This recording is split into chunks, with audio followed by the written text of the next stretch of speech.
On July 12, 2019, 25-year-old Melody Brown disappeared from her residence. When the police came to investigate, there was evidence that she had left of her own accord. Her backpack was gone, as well as her wallet. However, she never returned, and there were no charges on her debit card. Melody Brown is 5'4", with hazel eyes and black hair. Her backpack is gray with hummingbirds on it. Her diary was recovered on the side of the frontage road of Highway 16, but we haven't found any other of her effects. Sadly, the case has gone cold. We do not have high hopes that she is alive, but we could be wrong. We are asking the public if they know anything about her disappearance. We've also decided to publish a few entries from her diary, in case anyone has perhaps come across someone mentioning these circumstances. Entry 1. I heard it. That horrible noise, like radio static that screams at you, followed by the screeching sound that is reminiscent of an internet modem in the early 2000s. In ways that I cannot explain, that sound is spine-chilling. Perhaps it's because the emergency alert sound is so often associated with the most terrifying scenario possible, an active Amber Alert. I feel like a heartless fiend for disabling that alarm. It is entirely possible that my deliberate ignorance of an Amber Alert could be the reason that an abductor gets away with a heinous crime. They could drive right by me, and I wouldn't know it because I chose not to know. I can't help it. Whenever I hear that sound, I lose reason. I go insane with fear and freeze up. The chill down my spine feels so real, it sends an odd shock down to my legs. The physical therapist said I had sciatica, but this doesn't explain the fact that I only get this when I hear that horrible alarm. I'm no doctor, but I'm doubtful that sciatica is such an acute condition. I've disabled the alarm on my phone with a guilty conscience. Still, I am relieved that I will no longer be tormented by that horrible noise. Entry 2. Something is wrong with my phone. That wretched alarm went off again, despite my disabling it yesterday.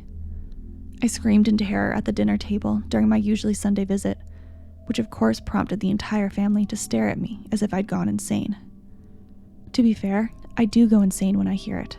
Still mortifying, however. The shock down my legs lasted longer this time. It was more powerful as well. What is wrong with me and that noise? I should look into getting a new phone tomorrow.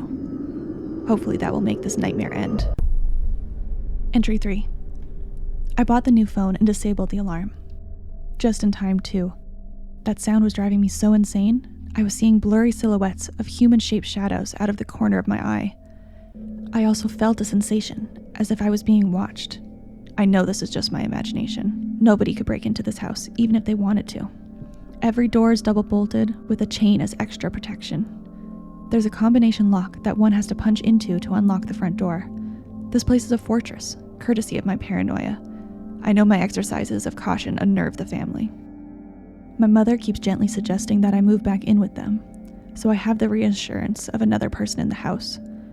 It's sweet that they care, but the last thing I want is to be that 25-year-old still living with their family. No judgment towards those in such a situation, but I know that others would judge me. I think I'll stay where I am, in my little fortress. Entry 4. The emergency alert sound went off again. I screamed and almost fainted. However, when I looked at my phone, the pop-up was blank. Tragically, I've officially lost the last marble rolling about in my brain.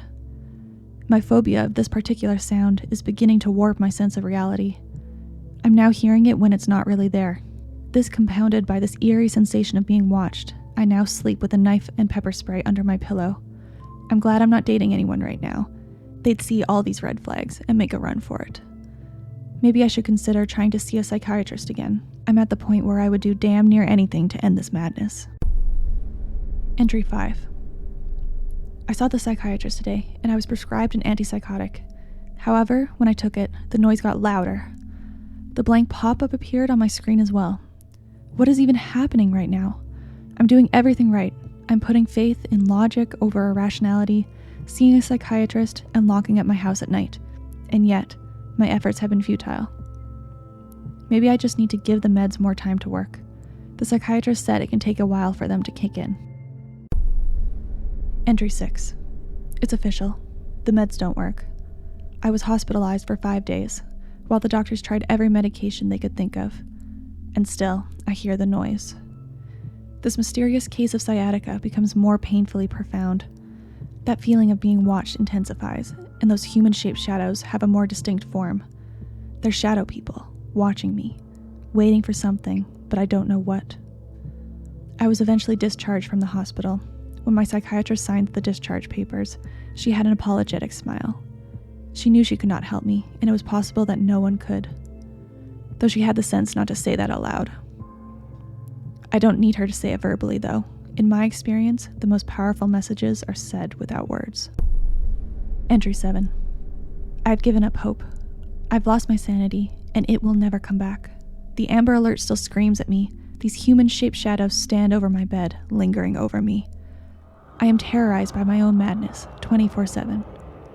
I grieve for my rational mind. Still, one should make the best of their situation. Lemonade out of lemons, silver lining, etc. Maybe I'll try to talk to these human-shaped shadows. They don't seem malicious towards me, I hope. Then again, these are hallucinations. They can't hurt me. They're not real. Entry 8. I said hello to my new unwanted visitors. It was evening and twilight was upon us. I wanted to make friends with my own insanity before experiencing the terror of human-shaped shadows in the dark.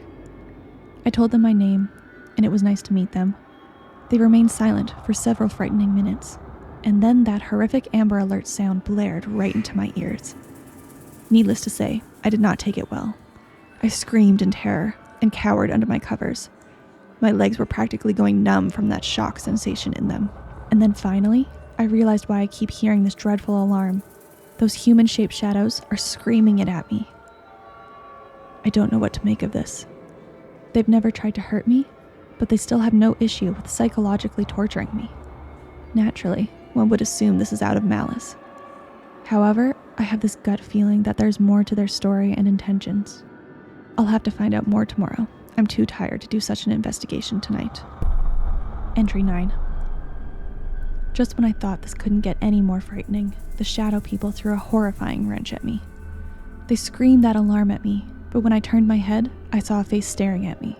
Sort of. Their faces were sketches, fixed in one expression, this eerily haunting smile, with eyes that stared you down. To my surprise, I was no longer terrified, just bewildered. This had to be the most bizarre thing I'd ever witnessed. A shadowy body with an artist-created face. This odd moment of bravery immediately evaporated when a second shadow person approached me. I knew that face. It was the forensic sketch of an unidentified murder victim. Though I can't remember her name, I do remember that there were many documentaries about her, begging the public to call the hotline if they knew anything about her or the circumstances of her murder. Now she had appeared before me and was staring me down. The shock went down my legs, and the alarm blared in my ears, only at a much louder volume. I was afraid I was going to go deaf. The face was so creepy, I turned my head to look away from her. When I did, another unidentified forensic victim was staring me down. The sciatica sensation mysteriously disappeared, but the alarm never stopped blaring in my ears. I realized that the cause of this constant torment was not a result of an unidentified mental illness. I'm being haunted by the ghosts of a blood-stained past. It was a small relief to know that I was not so insane to be untreatable. However, this tiny relief comes with a foreboding question lingering over it. What do they want from me? Final entry. After weeks of unexplained torment, everything has finally come together. Obviously, the human-shaped shadows are shadow people. In other words, they're poltergeists. However, their intentions are not necessarily malicious. The poltergeists are victims of evil, not actually evil themselves. Like I said in my previous entry, their faces are forensic sketches and images that are used to try to resolve unidentified remains. It took some time, but I finally figured out the assigned nicknames of one of the poltergeists that are visiting me. Wildflower Doe, named as such because she was found in a patch of flowers on the side of the frontage road of Highway 16, aka the Highway of Tears. I also finally figured out their motives. They are pleading with me to solve their mystery, to give them a name and a final home to go to. That's why they keep screaming that alarm. It's an alert to their presence while they make their request. The sciatica was their way of telling me to get off my lazy ass and help them. It seems that I am the only one with the power to save them from their fate of irrelevance. Once I figured out their intentions, their story became much clearer to me. Glimpses of their death flashed in my mind. I've never met these people, but I still very intimately know them. The shadows are voices of the lost that won't leave me alone. They need my help, and if I want to restore my peace of mind, I have to help them. This is a hostage situation. My sanity for their identification. I have no choice. I'll start with Wildflower Doe, since I know her name. This is extra convenient as I live closest to that area. Even more convenient, there were several active serial killers in that location. I can knock out several Jane Does with one stone. I'll pack up and take my leave tomorrow. I should probably tell my family where I'm going, but I know my mother would call a mental health officer to involuntarily commit me to an institution. I'm not worried about leaving in the night. I'll be back before they know it. The Highway of Tears was an active hunting ground for serial killers. It's not anymore. I'm unconcerned about that, and I'm delighted to finally have a way to end this insanity. This will be a piece of terrifying cake. This was the last entry of Melody Brown. She disappeared the next day and hasn't been seen since. Anyone with information of Melody Brown's disappearance is asked to call the hotline number. However, please do not take matters into your own hands and search for her alone. There's a slim possibility that she was correct in the cause of her descent into madness, but she was deathly wrong about one thing.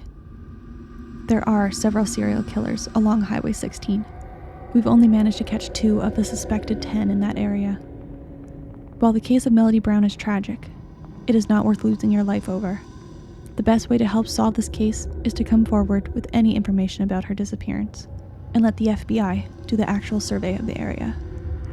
Her diary is a perfect example of what happens when you take a dangerous investigation into your own hands.